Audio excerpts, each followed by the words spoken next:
face mask. So this is the face mask. Sometimes it can come with a bag. Sometimes it can just be like this. It's also kept where the AED is kept for easy assessment.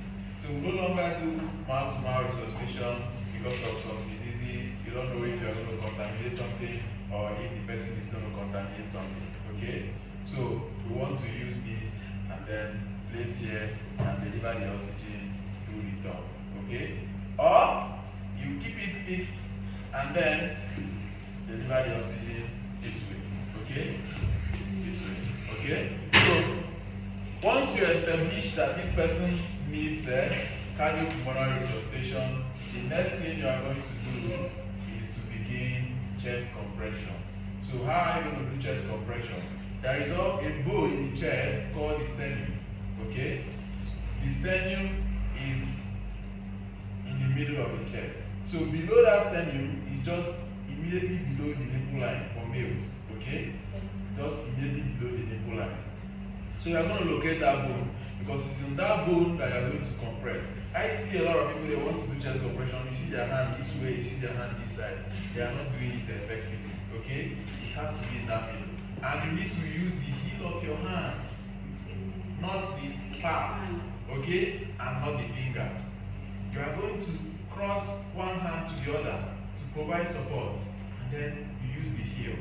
You place the heel at that center. Okay? Making sure that it's the heel and not this hand. Okay? That is how you are going to do it. Then you are going to keep your arms straight. It's not this way. Okay? You are going to keep your arms straight, placing your hand down there. Okay? And while you are compressing, there is a certain limit you are going to compress. And that is stipulated to be 5 to 6 cm. So you don't rupture the heart. Assuming there is an athletic person who is always in the gym with a lot of muscles, if you don't keep this kind of stipulation, they can compress the whole heart and even cause problem for the person. Okay? So you are supposed to just compress up to 5 to 6 cm. And while you are compressing, just like you breathe in and out, the chest beats and relax. You compress and allow the heart to relax back. Okay? So that you can compress again. It's not with a compression, you keep compressing and compressing and compressing. You're not allowing the heart to recoil. Okay? So while you are being very fast, while you are positioning your hand properly, okay, maintaining a stand, it's always good to keep your leg 12 inches. Or if you are kneeling down, you kneel properly. You are going to, if you compress, you allow the heart to return back. Okay? And you shouldn't be so slow, like you do one, you waste time. Or you'll be so fast this way, no. Okay? Most times you want to use the seconds clock handle, okay? While we're trying to be fast, because you're supposed to deliver about 100 compressions in 1 minute. Okay? So, but what you do is 30 compressions before you now give 2 rescue breaths. So you do 30 compressions and then you give 2 rescue breaths. How many compressions? 30. How many breaths? 2. Good. So you are going to keep your hand this way, locate the sternum, okay? Even this thing, if you point the middle, you are going to see a circle to tell you that this is where your hand is supposed to be. So you keep the heel of your hand, straighten your arm, and then you start, okay? While you are doing it, you are supposed to, if you have a partner, you are supposed to be counting out, okay? What I mean counting out is mentioning the number of compressions so that your partner can hear. So that once you get to 30, they will immediately put the back valve and mask and deliver 2 rescue breaths. It's not something you do and you're counting in your head. You might even miss the number, okay? So it's better you're counting outside, okay? So just like an example, when you want to give the rescue breath, there is need for you to always lift the chin, okay? Because when you lift the chin, the airway will open up, okay? But if you are like this, even if you are like this on your bed, sometimes you see that breathing is difficult for you. But when you lift the chin, the air can easily enter, okay? So before you give your rescue breath, use these 3 digits to lift the chin. Then use these 2 to reinforce this, because you're not supposed to have gaps, okay? If you have gaps, when you deliver the rescue breath, it will just evaporate. It won't be effective. It won't enter the patient's airways. So you use these three, lift, okay? Lift this way, then use this one to hold it tightly, and then deliver 2 breaths. Immediately you are done delivering 2 breaths, check the pulse again to be sure that the patient is still not having any circulation. Immediately continue. Giving rescue breath with checking the pulse should not take more than how many seconds? 10 seconds. It should not take more than 10 seconds. Okay? Is that clear? So now, let me just demonstrate what I mean and what I've been explaining. I said you are going to locate this bone called the sternum. Keep your hand this way, using the heel of your hand, placing it on the sternum, supporting with this, okay? Straightening your arms. You start. 1, 2, 3, 4, 5, 6, 7, 8, 9. You see, as I'm compressing, I'm allowing the hand to come back before compressing again, while I'm still fast. Not like, okay? This is what some people do. But some people is so slow. Okay? You're not supposed to be so slow. You maintain that pace. Okay? 1, 2, 3, 4, 5, 6, 7, 8, 9, 10, 11, 12, 20, 25, 30. Immediately give your resting breath. Lifting, holding. Check the pulse. Immediately continue. Okay? This is how you do it. You continue this way when you must have done 5 cycles. Before running by 5 cycles. 30, give compression. 30, give rescue breath. 30 compression, 2 rescue breath, up to 5 times. Okay? Your partner should come and then do compression while you give the rescue breath. Because the muscles can easily get tired. When the muscles are tired, even though you think you are still helping this person, it may no longer be effective. Okay? So you are going to switch roles. Your partner will do the compression while you will now do the rescue breath. And remember, once you are done, you check the pulse. And if by any means the pulse returns and is active and the patient starts breathing, you are going to change the position of the patient to a lateral position so that if there is anything that will block the airway, it will not block the airway while the emergency arrives.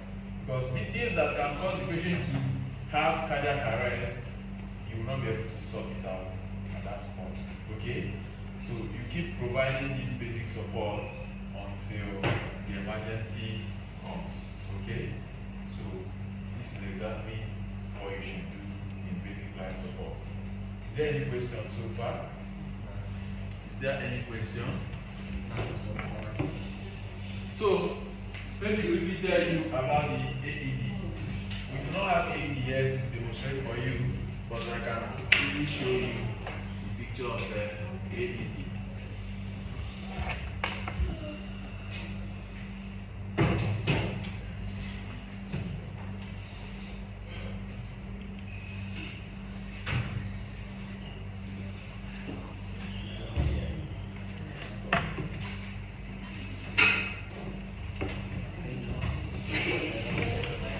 So this is how the AED looks like, okay? This is how the AED looks like. It always has 2 parts, okay? Sorry? Can you hear me? So it always has 2 parts. These 2 parts are what you're going to apply to the chest of the patient. Mostly applied by your partner, the second person. So while you are still doing your CPR, the person should still go ahead to apply the AED, okay? So how do you apply the AED? It has 2 parts like I told you. So you are going to apply one on the right, on the chest, on the right, okay? And then the other one, you're going to apply it on the left, just below the axilla, below the armpit here. This is where I'm going to apply it. Actually, the heart is located on the left, okay? So you apply one directly here, and you apply one here. And then, once you do that, you press on the machine, so the machine will automatically analyze the heart to know if it can deliver shock or if it should not deliver shock. Okay, so it is automated machine. That's why the name is a automated external defibrillator. Okay, there is internal ones which they put as pacemaker inside the heart, which helps the heart to beat faster and correct any abnormality. So we are going to do some checkings. They call it to clear the patient before you apply the AED. How do you clear the patient? You are going to ensure that this patient is not wearing any chains, any jewelry, wristwatch, necklace, or any chains, their earrings, because this is an electronic device and the magnetic force is very high. It can cause more problem for the patient. You're also going to ensure that the patient does not have any internal defibrillator, such as pacemakers, okay? Because if they have, that one is going to destroy it and it's not going to be good for the patient. So some patients who are wearing internal defibrillator or pacemaker, they always wear a band in their hand, indicating that they have such gadget inside of them, so that you that is providing an emergency care will be aware of it, okay? Some others also wear what they call DNR, do not resuscitate. If you see such, you should not do CPR on such a person because they are already giving a future order that they don't want CPR, okay? The other methods of clearing the patient is ensuring, for example, if it's a drowned patient, patient who drowned, ensure the patient's body is not wet. You shouldn't apply AED on a wet body. You know that water can conduct electricity and then it's not going to be good for the patient. Then also ensure that nobody is touching the patient at the time that the shock will be delivered. The patient is supposed to be alone. Because if any part of your body is touching the patient, our body conducts electricity, and that shock is going to stop your own heartbeat immediately. So you don't want to be touching the patient when they want to deliver shock breathing. So these are the few things you're going to take note of when you apply the AED. So while you are still doing your compression, your colleague will apply the AED pad and analyze the heart.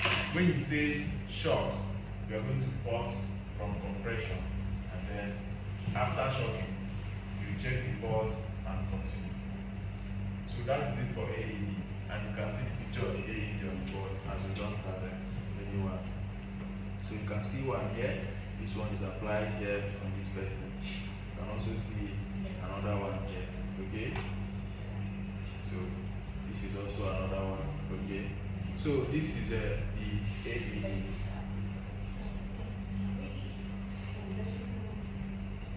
Okay, if you look at the pictures here, you can see what I just demonstrated. You see how you are going to check the carotid pulse of the patient. You also see how you are going to keep your hand locating, see where you are going to start to do your compression. Then you see how you are going to lift the chin to ensure that the airway is open. Okay, so this is it. This one is called jaw thrust maneuver. In case the patient has a spinal cord issue, you should not lift the chin this way because you're going to worsen their problem. Rather, you do jaw thrust maneuver. Okay?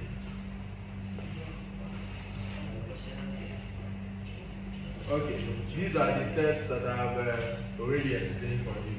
So now, in my own class, it's not just enough to teach and talk. I want people to demonstrate and try to practice what they have learned using our Mr. Smith. Okay? So, if we are ready and you don't have any question, I think we're going to proceed to do some demonstrations so that I will be certain that I really understand what happened. Okay? Is it clear? Yes. Alright, so I will need you to demonstrate. You really need to mimic an emergency situation. Okay? You will mimic an emergency situation. Do it like it's an emergency. Follow the steps we have listed. If you follow the steps, you won't miss anything. Okay? Because anyone you miss, that may be a problem. So you're going to assist me. You assist me while we demonstrate it as an emergency, and others can come and demonstrate. Clear? Alright. So sometimes I forgot to tell you that it is not good to do CPR on a soft surface. What I mean, the person is on a bed that is swinging, you shouldn't do CPR. They have to put the person to the floor. Okay? That should be a hard surface. And it shouldn't be a surface that is higher than you. Assuming this table is up to this level, you keep the patient on top. You can't keep your hand like this and do the CPR. The patient has to be down. So a lot of times we even advise you keep on the floor. Okay? if the height is higher than him. Okay? So that's what we do. So you are going to be my assistant. So while we demonstrate. So assuming this is Mr. Smith, who is working with the electrical company and he got electrocuted, and we are all there. We want to rescue Mr. Smith. Okay? So assuming this is the environment, we come in, check all the wires. Sure everywhere is clear. We certify that the environment is clear. Then you come, Mr. Smith. Mr. Smith, are you okay? Yes. Mr. Smith is not okay.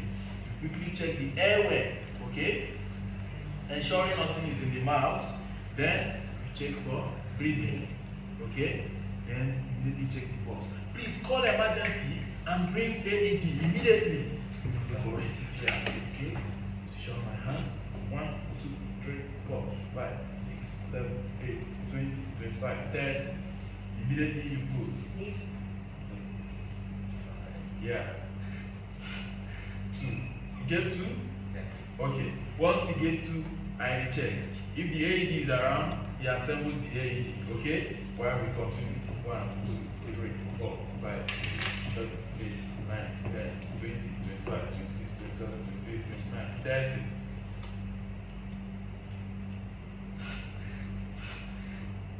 Check, and then we'll continue. This car for us, we try.